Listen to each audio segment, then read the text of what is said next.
Why oh why does Joshy boy keep making my show sound bad? Can't he see it's making me, the great Scotty G, incredibly sad? I hide myself in his bathroom, crying to the sky. Why must he say all these hurtful things? Why must he lie? He gets YouTube comments on his channel every single day, but one thing the people never ask is, Scotty G, are you okay? Probably should have used that poem skit last week, you know, when there was an actual poem in the episode, but I'm kind of past the point of caring with the world beyond, so there you go. So, let's talk about the world beyond. Spoilers as per usual. Let's begin. So I'm not going to waste too much time with this review because I do have better things to do with my life.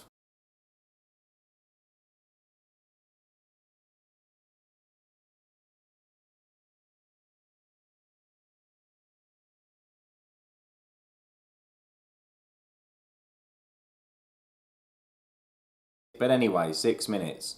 6 minutes was all it took for me to be pissed off with this episode. Because 6 minutes into it, the protagonists find an abandoned school, and then Iris makes the moronic suggestion to split up to be able to cover more ground, basically. Now, with Felix and Huck being survival experts, I was hoping one of them would step in and say, no, that's a dumb idea, but they don't. They just go ahead with it. I mean, come on, this is like the worst horror trope there is, and it goes without saying that splitting up in a post-apocalypse with the undead is completely stupid, but what makes it even worse is the fact that they split up into 3 groups of 2 rather than 2 groups of 3. I mean, if they split up into 2 groups of 3, at least then each group could have had an adult with them. They would have Hux and Felix, so at least they'd have someone with them who's capable of fighting the undead. But as it stands, they split into 3 groups of 2, which means one group is Silas and Iris. So you've got Silas, who is the guy who refuses to kill walkers, who can't kill walkers, and you've got Iris, who nearly died killing a walker last week. And the adults think that that's a good idea to let them go off as a pair. What? I know some people will make the argument that the reason that Felix and Huck let them split up and go into different groups is because prior to this, Felix and Huck were talking to one another and they said that we need to convince the kids to turn back and to stop with this, so, you know, stop with this journey. And maybe they thought that if they could get one of the kids each on their own, they could talk some sense into them and say, right, you know, you're going to get yourselves killed, let's turn around. But it's still putting everyone's lives at risk. It's still putting Silas and Iris' lives at risk in particular. So you're telling me that these so-called survival experts would say, yeah, it's worth the risk of walking off with a kid on our own to split the entire group up. Come on. The problem with this opening is that whatever happens in the episode after this point, I'm already past the point of caring because whatever happens to the protagonist is entirely their fault. It's like back in Fear the Walking Dead season 4 and 5 when characters kept doing stupid shit where they would just randomly turn up in a place without doing any research on it because they had a radio call about someone needing help, so they thought, I know, let's go fly a plane there because we have to help these people without doing any research whatsoever. And then from that point on, you were just watching it going, this is all their fault. Everything that's happening is their fault because they're dumb. And that's what it's like watching this show. They make this fucking idiotic decision 6 minutes in, and then I just thought, you know, if they come into contact with walkers or whatever, I don't care, because it's their fault for being so dumb. And I know Felix did do a little sweep of the school first, and he came back and said to the characters, there's no empties, but that doesn't mean... Well, he says, I couldn't see any empties, but that doesn't mean that there's not any around. So he even says to them, there still might be undead around just because I haven't seen them. There still might be walkers hiding in this school, and they still go, you know what, let's split up. Anyway, let's talk about the rest of the episode, and the rest of the episode went something like this. Characters talking, more flashbacks. Characters talking some more, followed by more flashbacks. Characters talking once again, and even more flashbacks. If there's one episode that doesn't include flashbacks this season, I'll eat Scott Gimple's beard. Like how you will, buddy. You know how long it takes me to get my beard this good looking? Ooh, yeah, that feels nice. 2 of the flashbacks focus on Hope and Iris's dad, and in the first flashback he seems likeable enough, but in the second one he just comes off as an idiot. In the second flashback he's talking to Hope about going to work for the Civic Republic research facility, and during it he's saying, oh, my gut is telling me that I need to go, and my gut is telling me that this is a good thing and I need to trust these people. And I just thought, what? You're a scientist, right? You're supposedly a clever guy, yet here you are saying that you, for some reason, trust these people who dress in all villainous black, who won't tell anyone where they are, what they're doing, yet you trust them. You're supposed to be clever. How the hell are you a scientist, man? Anyway, there's a few other things I disliked. I mean, in one scene, Felix is talking about some tattoo he has, saying, "Oh, I got this tattoo to remember what I'd lost," and he's almost crying, and I was like, oh, this is bad, just make it stop. This is just really cringeworthy. And then, of course, we have the amazing dance scene between Silas and Iris. What was that about? It's just, yeah, I don't get it. Like, they're dancing in the room, and then their dance has sort of this weird water pastel, like other people, past versions of other people who are in the room dancing alongside them.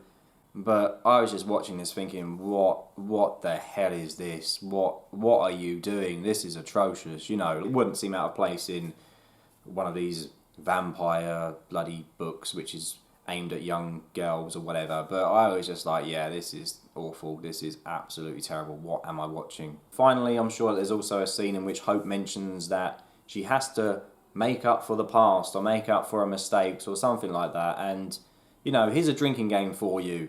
Watch a show produced or written by Scott Gimple and have a drink every time one of the characters says they need to make up for the past or atone for the past or we can't change our mistakes or some shit like that, because they all say it. What's his obsession with making up for the past? I mean, Scott Gimple, what have you done? Have you done something really bad in your past? Have you killed someone? Because why do you keep talking about the past all the time and characters having to atone for their past sins? And, it's just incredibly boring. But thinking about it, you probably shouldn't do a drinking game to that because it will probably kill you. The amount of times it gets mentioned in any Scott Gimple show. The only thing I liked about this episode was Silas. He killed a walker, and, you know, last week I got very annoyed because he was flat out refusing, and this week he steps up and kills a walker, and then he goes a bit psycho after because it triggers a memory. So, you know, maybe he might regress to going back to not killing walkers again, but at least he did something this episode. Despite the dance scene being incredibly out of place and cringeworthy, I did like that he told Iris the reason he left the camp was because he was sick of hearing people talking about him and he was sick of being bullied, and he would just hear people insulting him in his head all day, and he was obviously upset about that. And to me, that's pretty much as good a reason as any to get away from somewhere if someone's bullying you and making you feel shit mentally and whatnot. So I kind of like that. Also, I have to say, the reveal that he was listening to his grandma's classical music on his Walkman was actually quite funny, simply because I imagined him as a dude who would like listen to death metal on repeat, and that was purely based on his appearance, and I'm sure some people made that judgment as well because he does look like a stereotypical heavy rocker guy, I guess. But then maybe that says something about me. Maybe that says I shouldn't be judging people based on their appearance. I shouldn't be saying, you know, just because this guy's got long hair, he's not going to listen to classical music. So I thought that was quite funny, and it kind of pointed out as well something with me in that maybe I do need to stop judging people, making these judgments based on how people look. We also find out via a flashback that Silas killed his dad, and it's quite an interesting revelation, although we don't get the whole story still. We don't know why he did it. I think there's a scene in which Hope says, "Oh, you saved me twice, and I would have done it, or I should have done it," or something. I think she's talking about his dad in that moment. I'm not sure, but so maybe he did something to both of them. Maybe he was some kind of abusive person. I don't know, but it still hasn't explained it, and that kind of irritates me because we're 4 episodes into a 10-episode season, and you're still dragging out these characters' pasts and their motivations, and you would think the show would want to try and hit the ground running and go and get that done as quickly as possible, yet it's still trying to dangle these little threads in front of the viewer, and I expect, again, we're going to have more flashbacks going forward. And, you know, I don't like this. I don't think this is a good way of storytelling. I think it's incredibly cheap. It's very cliche. Yeah, I just think if you're going to show a flashback, just give me the whole story. Stop teasing me and stop thinking that I'm going to care about it in 5 episodes' time when you do eventually reveal it, because by then I'll just probably be sick of it. So yeah, I don't see the point of dragging out characters' pasts in a show that is only 20 episodes long. It just seems like a waste of time in my opinion. Before I go, quick summary of the plot. The group find a school, they get some food in it, they leave. That's about it really. They also find a wolf, and I echo what this person said on my YouTube status update thingy the other day when I was talking about the show, and they said, how did the show make a wolf so boring? Like, they find a wolf and then the wolf just runs away. It should have been exciting having this wolf. And I completely agree with that. This wolf is seen dragging this walker away, and you think, oh, this could be quite interesting. Maybe they'll have to run through the school, but it just goes. And you're just like, wow, that was a complete waste. So that's about it, really. I didn't like this episode. I think it might be worse than last week's. I think it might be the worst of them all, in my opinion. I know some people have said they preferred this to last week's episode, and they found this to be one of the more interesting ones of the show. I didn't like it, though, one bit. When you start an episode by characters acting so dumb, you've just lost me from the start, to be honest. And it really irritated me that Felix and Huck, who I liked previously, were annoying as well this episode. So now you've got an episode in which I don't really like anyone, because I thought they were sort of the only two characters who I cared about prior to this episode. It's just not a good show. Four episodes in, like I said, I've been trying to be upbeat about it. I think I was trying to be as positive as I could in the first two episodes, but it's not done anything going forward from that point to justify me being positive about it. It just hasn't. The writing's lazy. Nothing's really happened. Characters are on the road. You were thinking that a road trip set in the Walking Dead universe would be interesting. I mean, there's a reason why many fans consider the period of The Walking Dead after the prison is destroyed and before they get to Alexandria, when the group is on the road, why they consider that to be one of the best periods of the show, because they encounter a lot of fucked up people. A lot of interesting things happen, when you're out on the road in this post-apocalyptic universe. Yet, we've had the characters on the road for 3 episodes.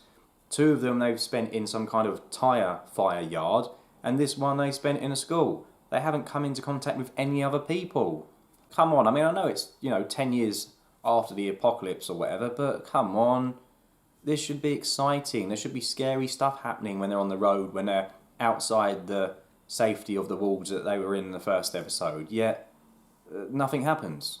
Like I said, they went through a tyre fire and they were in a school. Dreadful. Absolutely dreadful. So there you go. That's my review of The World Beyond. Depressing to watch. And I can't wait for this season to end. So let me know your thoughts below. 6 episodes to go. Nearly halfway there. I can do it. I know I can. Just have to up my antidepressants, take some more tablets, and I can make it through. So let me know your thoughts below. Take care and goodbye.